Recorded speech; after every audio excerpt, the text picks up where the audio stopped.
Next on Newsmax Prime, simply provocative or a dangerous provocation. Another Draw Muhammad contest, this one later tonight in Phoenix outside an Islamic center. Dr. Zuhdi Jasser reacts. Then the curious case of Denny Hastert. A federal grand jury indicts the former speaker, but could he be the victim? Alan Dershowitz offers his assessment. Plus, a new poll says a majority of Democrats think illegals should have the right to vote. Our political panel will discuss and how to spell success and much tougher words at the National Spelling Bee. Newsmax Prime starts now.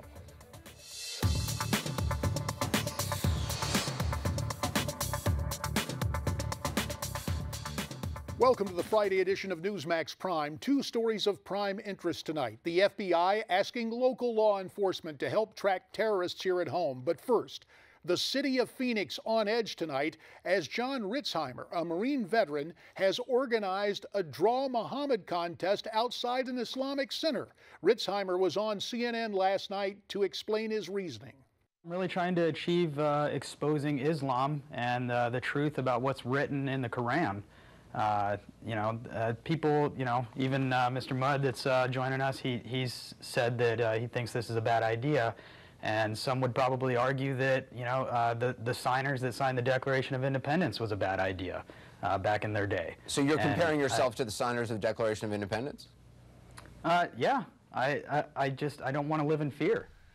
I'm joined now on the anchor desk by Newsmax contributor Miranda Kahn. And Miranda, this event is similar to the one that attracted extremists and turned deadly less than a month ago. Yeah, at that event in Garland, Texas, the two assailants who ironically drove all the way from Phoenix shot a private security guard and were in turn shot and killed by local police officers. So what might we see in Phoenix tonight? For more on this story, we're joined by the founder and president of the American Islamic Forum for Democracy, Dr. Zuhdi Jasser. He is also the author of the book, A Battle for the Soul of Islam, an American Muslim patriot's faith fight to save his faith. And for purposes of full disclosure, he is my personal physician, Skyping in from Arizona. Now, Zuhdi, the organizer of this event, says he's urging attendees to be peaceful, but the Facebook page for the event warns people to come armed because of a much anticipated attack. What are your concerns for tonight? Well, I think it's interesting that, I don't even think it compares to what happened in Texas. I mean, the Texas event was at a facility, not near a mosque, not really. It was just sort of an attempt to do free speech, which is an American right. These individuals are actually going to the mosque, which actually, by the way, our organization has as reformers. We had a long interview and report of a Muslim that's one of our outreach leaders at the American Islamic Forum that talked about her contact with some of the individuals that got radicalized and things that need to happen for reform. Now, reform is one thing, and showing up with an armed mob trying to demonstrate and use that as free speech in front of a mosque. I mean, the demonstrations in Texas didn't happen in front of a mosque, and this actually feeds into the ISIS narrative. This is exactly what ISIS wants, and why ISIS now today on their global social media has put this Marine's name out there. And I'm not saying that's what should happen, but the bottom line is that this is almost like the Al Sharptonization of the Islamic debate, where people just want to rush to the cameras, do something that gets attention. And what's the strategy? What's this?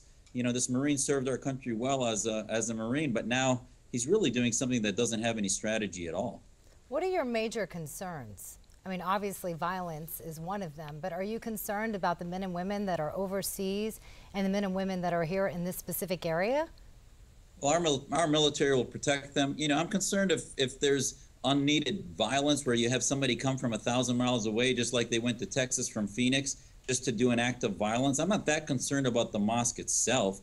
Yes, they may be early radicalizers that we need to reform, but acts of violence, it's interesting, the mosque people were actually telling them to make sure they brought water and they weren't dehydrated in the heat, etc. But my bigger concerns is, look what's happening to the national conversation about Islam. This organizer is selling T-shirts that say F Islam, which is my faith, and he's doing that in order to get attention. And my concern is that this will become the narrative rather than actually focusing on the deep-seated reforms that mosques like this have to have. I've had a debate against the president of the Council on American Islamic Relations that denied that that mosque put bail up for one of these radicals that became radicalized. All of these conversations are going to be muffled out by this sort of Al Sharptonization of the issue because we can't focus on a strategy that moves us forward, and I don't think this does that. So Zuhdi, again, just to get this straight, you engaged in debate. There have been people radicalized within that community center, but you fear the nature of this event will just obliterate or obscure the genuine reforms you're championing. Exactly. What this does is it makes this mosque into a victim. And you have to stand behind religious freedom, because countries that push mosques like this underground radicalize them even more. We see this in Nigeria with Boko Haram, Ethiopia, and Russia with Chechnya, on and on. Countries that take away religious freedom make Muslims become even 100 times more radicalized. So if we want to have a debate in America about the pathway of how Nidal Hassans, Elton Simpsons, and others get radicalized, we have to have a conversation with mosque leadership and not do things like have T-shirts that say F Islam as a way to engage communities that really need deep, deep reforms in order to do that. Dr. M. Zuhdi Jasser, Skyping in from Arizona tonight. We thank you. He is the author of the book, A Battle for the Soul of Islam, an American Muslim patriot's fight to save his faith. Thank you. Now to another story of prime interest. The FBI acknowledging it is struggling to maintain surveillance on the growing number of homegrown terrorists, and now it's asking local police departments for their help. Now, for more on this story, let's bring in now former NYPD detective Tom Ruskin. Tom, thanks so much for joining us here on Newsmax Prime. Tom, the FBI says the biggest issue is monitoring ISIS supporters and their interactions on social media. So local law enforcement is adding surveillance teams to help the FBI monitor suspects. How is this going to work? Well, in certain jurisdictions, there already is a joint task force. They call it the FBI Joint Task Force or Joint Terrorist Task Force. And it's made up of local law enforcement already. It's also made up of FBI agents and other entities within that respective jurisdiction. Other jurisdictions are just going to have to give detectives and surveillance experts to be able to work with the FBI to be able to surveil the people that they think may be of suspicious nature. Tom, obviously you were with the NYPD as a detective. The level of professionalism and resources there is one thing, but during my days in Congress, I would hear from smaller departments saying that the Bureau kind of looked down on their investigative skills. Is that a fair criticism? Well, it depends on the jurisdiction and their level of expertise, but police departments all over this country have sworn officers who are very good at what they do.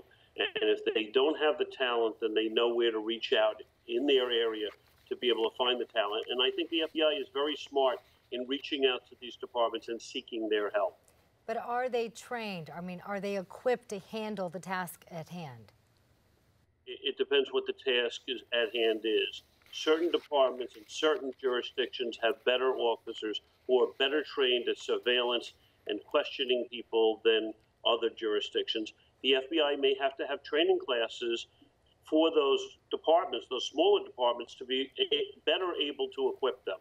And not to disparage either the Bureau or those smaller departments, but a case in point, that event last month in Garland, Texas, the FBI monitored those suspects coming in from Phoenix, lost track of them. Local law enforcement stepped up and ended that situation. Final thoughts in about 40 seconds, Tom. Basically, you know, this is an all-out effort. This is an all-in game. And at this point in time, to be able to defeat anyone who potentially could be a homegrown terrorist or someone coming back here to do us harm has to be stopped at all costs. Tom Ruskin, former NYPD detective. Sir, we thank you very much for your time. When we come back, Alan Dershowitz on the legal implications of the indictment of former House Speaker Dennis Hastert. In the meantime, we want to hear from you on all these stories. You can send your comments via email to newsmaxprime@newsmaxtv.com. There's also Facebook and Twitter. And look, a new way to get to us on our website, newsmax.com/comments. We're coming back with more on this busy Friday night.